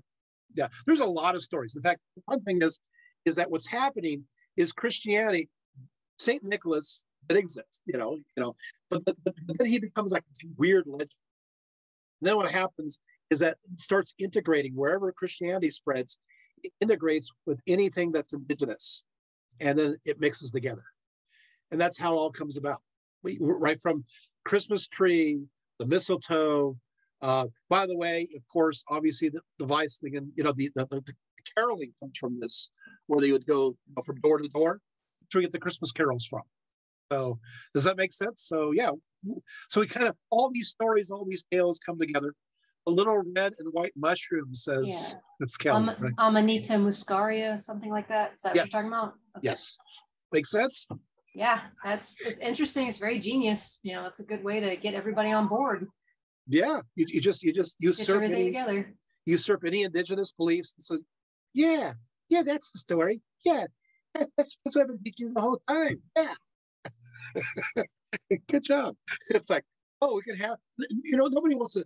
I gotta tell you, there's a little secret here.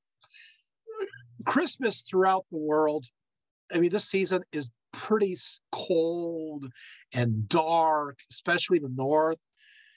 And you got to have some fun. There's got to be something. And the last thing they want to have is a Christian saint or a church say, hey, guess what?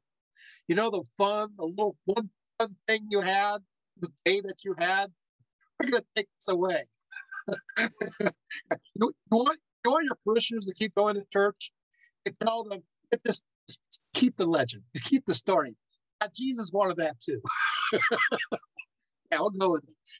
That's the smartest thing to do. And so you incorporate these legends because, as you know, if you're from Northern Europe or the North Canada or whatever, or even if you're like in Ohio or you're frozen in, right?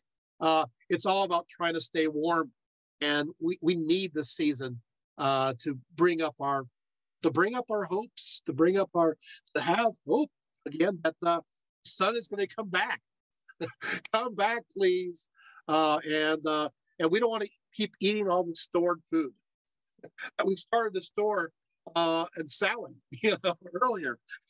So as you're getting to this point, by the way, I want to make things worse. Samhain, how you sacrifice your various flocks, just enough to kind of put you through the winter, and you store the rest of the meat. I gotta tell you a little unfortunate story. In some cases, they killed more of their flocks at this time. So they dwindled even further. So it's like, wow, yeah. It looks like Bessie is not going to make it to the next year. So I guess we got to store her too, right?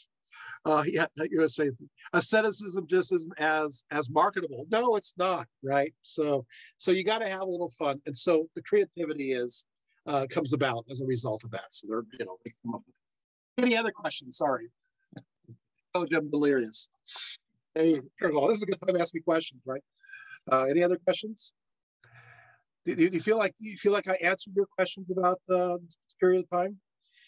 Yeah. Was it pretty colorful, right? So maybe you too want to incorporate some of these celebrations. I'm kind of wanting the mead. I want the Yule mead. Doesn't that sound good?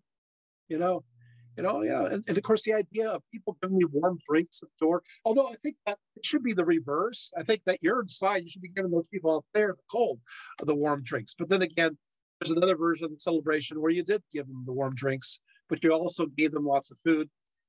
And this idea of visiting from door to door, this is also popular during obviously Samhain and Halloween. It's a part of these early stories too. So apparently, as you get towards the end of the month, the year, it becomes time. I shouldn't say the end of the year because the end of the year comes obviously earlier, but it's time to visit people and friends and neighbors, and I like that idea.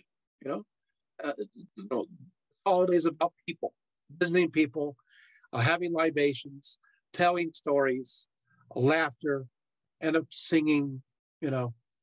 Anyway, anything else? I had a question. Sure. I don't know if you noticed the very whimsical graphic I used to advertise this event, but I found these pictures on the internet with like Egyptians with something that looked like a Christmas tree, and like Mesopotamians having trees indoors. Yes, that's true. So this idea of bringing in fertility from the outside into the home. It's not only Indo-Europeans, but also Semitic cultures and Hamitic cultures also celebrate. The Egyptians did that too. Also, obviously, the Mesopotamian civilization, and also those in ancient Anatolia would do the same thing. What they would do, however, is they would, because you don't have, they would take, in some cases, they would take branches from an olive tree, and they would put wool on these branches, and they make them the wool into looking like raindrops, and they put that on the front doors or their gates of their homes, and they believe by sympathetic magic this would bring fertility as well as rain and other kinds of things to your home. Now you're learning something that nobody knows. So, and this continued even amongst the Greek populace, even after it adopted into the local belief system in Turkey. And then what happens with the exchange of population during the early 1920s, the Greeks went to Greece, that tradition disappeared.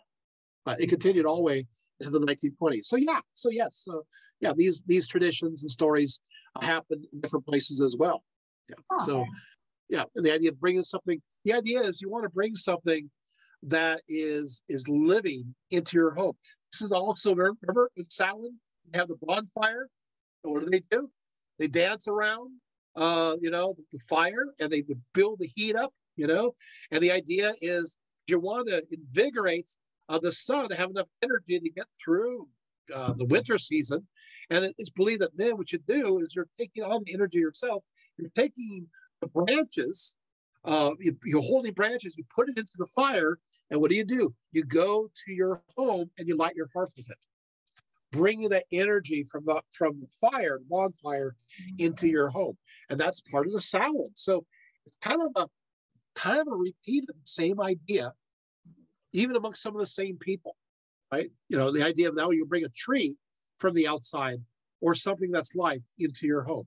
We're always wanting to bring life into our home because we want that fertility out there to be in your home so we can have babies. so they'll have to be work for you later on in life. Although you're not going to live very long anyway. Your kid will be like 10 years old and you've died of old age at 35. It's the thought that counts, right? Your legacy will continue on. So it's also for health. It's also connected not to just offspring, but also health for yourself and healing. And that's where the mistletoe comes in. You bring with these boughs, obviously, mistletoe too. And that has magical elements. That's a golden bough, right? You bring that into your home, and that gives fertility. And it's fertility magic. All of this is fertility magic. You also have the same kind of tree stories in Syria. So Lucian of Samosata talks about that, and I know that means gibberish, but that's somebody from the second and into the 3rd century. He talks about these rituals too. And connect also to venerating sacred trees. Sacred trees, though, that's a whole other talk that we haven't done. Yeah, that we could do. Sacred trees. I also have a talk called Sacred Mountains. That seems pretty accessible too, but just throwing that one out there. Well, we got the Middle Platonism scheduled. Yay! January 12th. So think about maybe sacred trees and sacred mountains, because that's accessible to a general public. Yeah. Anyway, any other questions? Are you guys having fun yet? Yes. Yes. This is kind of fun. Yes, I had a ball. So okay, good. Just throwing that in. Good, because that's on the list from Roman times as a gift. Ball. So that better than a toothpick. My God, you're great. I don't want a toothpick, but all and right, huh? And pets and. Yeah, but for perfumes though too are there's good stuff. Pretty much the gift giving, even though you have gifts, many of these traditions, the idea of course the wise men giving gifts to Jesus. It's, the reality is the Roman Saturnalia is really the one that is all. It's the one that gives us the gift giving. That's the one that really. Gives it for the same kind of reasons that we give it today, I would say, and then that tradition will spread into Northern Europe, I mean, Northern Europe, I'm sure you leave your shoe out and get some candy and toys, but the gift giving aspect is the Saturnalia concept. Does that make sense? So I tell you though that the northern traditions did not. They kept going. My grandpa talked about that. My grandpa, of course, he did have a stocking. The holiday stocking. What did he get? It was expected. You get an orange. So yeah, every Christmas, my grandpa got an orange because that's what his grandpa got, and that's what his grandpa before. And orange is like such a big deal, during the winter. It's got an orange. Thank you, God. Yeah, I always got an orange in my stocking when I was a kid. That's right. Because my mother always got one in hers. Yeah. See, that's part of that tradition. That's that earlier Northern European tradition. I could never figure out why it was a big deal. We live in California. The orange groves are literally right around the corner. Yeah. Oh, I know. It's a cheap way of doing it. It's like you live here. We're going to give you 5 oranges instead of 1 in Minnesota. It's like, yeah, it's right now. You just walk down that doesn't happen anymore. But there you have it. So the gift giving really is Saturnalia kind of thing. The Christmas tree really is all these different stories from all different places, and basically it's fertility magic. And of course, I think I covered it all. Yeah, I didn't talk about elves, but we figured that out. That's a whole other story. So, any other questions? Or are we okay? Well, thank you, Tamara. Yeah. All right. So, I guess I'm going to release you guys. I did lie. I said I was going to sing Rudolph the Red-Nosed Reindeer. I didn't, but I can't lie because it's the Christmas season. So, if you want to sing along, you can. You know the lyrics. And otherwise, I'll be singing by myself. So, you guys ready? All right. So we're going to sing because I forgot that famous reindeer, the most important aspect of Christmas. So here we go. 1, 2, 3. Rudolph the red-nosed reindeer had a very shiny nose. And if you ever saw him, you would even say it glows. All the other reindeer used to laugh and call him names. They never let poor Rudolph join any reindeer games. It's a long song. Then one foggy Christmas Eve, Santa came to say, Rudolph, with your nose so bright, won't you God must lay tonight? Then the reindeer loved him as they shouted out with glee, yippee! Rudolph the red-nosed reindeer, he'll go down in his story like Charlie Brown. There we go.